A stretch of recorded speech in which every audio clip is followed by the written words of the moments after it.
waaqayyo nagaan si fatau jedhe kabajaan dhageen eenyuudhaati ani ergamaa waaqayyo Gabrieliidha fuula waaqayyo dura kan dhaabbatu jedhe misraachoo dhaqee mutti mul'ate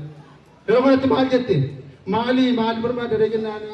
eeyyene gaati mucaa hilmaas indee simul fooftaa ittiin jedhe indee maal akkamittiin akkas ta'a anoo dhiiraa hin beeku maal akkamittiin akkas jette jennaan waaqayyo kan dadhabame hin jiru ittiin jedhe yeroo kanatti maal jette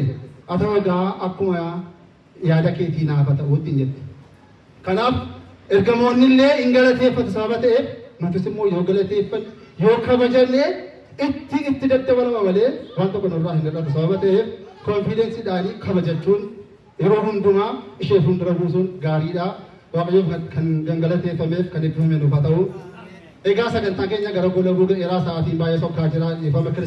kiristaanaanis sababa turee fi warri maatii warra kiristinnaa immoo bakka gammaddanii mucaanii bakka mucaa Sillaasee yookaan immoo mucaa Chaappaa Sillaasee bakka fudhattee bakka gammaddanii